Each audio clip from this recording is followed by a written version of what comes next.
Following the Columbine High School massacre in 1999, many people began to question the effects of violent television and video games on children. Both of the shooters at Columbine watched violent movies and played violent video games, and many blamed this type of media for what happened. But what exactly is the impact of violent media on the behavior of children and youth? Nearly 40 years before Columbine, Albert Bandura was asking the same question. Bandura is a famous psychologist who set out to find out what effects watching violence on television would have on children. His results shocked many people and spawned a new way to look at how we learn behavior. Bandura's study focused on children between the ages of 3 and 6. Each child was shown a video of an adult hitting and yelling at an inflatable clown doll called a Bobo doll. The children were divided into 3 groups. One group saw the adult punished after showing aggression towards the Bobo doll. One group saw the adult rewarded after showing aggression. And one group saw the aggression but did not see the adult either punished or rewarded for the aggression. After watching the video, the child was left alone with a Bobo doll in the room, though Bandura was secretly watching from another room. He counted how many aggressive acts, such as hitting, yelling, cursing, and punching, that each child engaged in. He found that the children who watched the adult get rewarded for showing aggression were more likely to show aggression themselves. He also found that no matter which version of the video they saw, boys were more likely than girls to imitate the aggressive behavior of the adults in the video.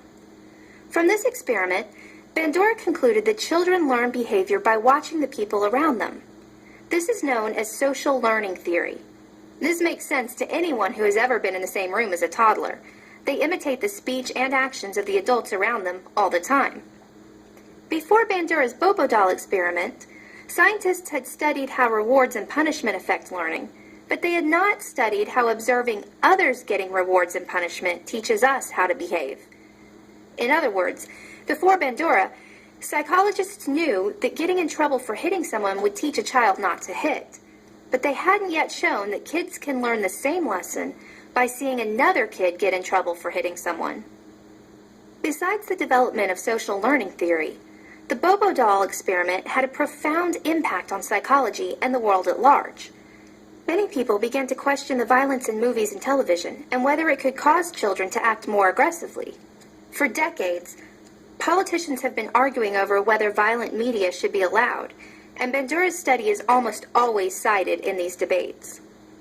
In addition, Bandura's study shifted the field of psychology from focusing on purely direct rewards and punishment. Because Bandura showed that people can learn from the experiences of others, many psychologists began to study what types of observations had the most impact. In other words, was observing good behavior getting rewarded more influential than watching bad behavior getting punished? That's one of the many questions that psychologists began to ask thanks to Bandura's study. Albert Bandura is a psychologist whose famous Bobo doll experiment showed that children who watched a video showing violence being rewarded were more likely to imitate that violence. This experiment led to the foundation of social learning theory, which states that people learn from the actions and experiences of others. Both this theory and the Bobo doll experiment have had a profound impact on the field of psychology and the world at large.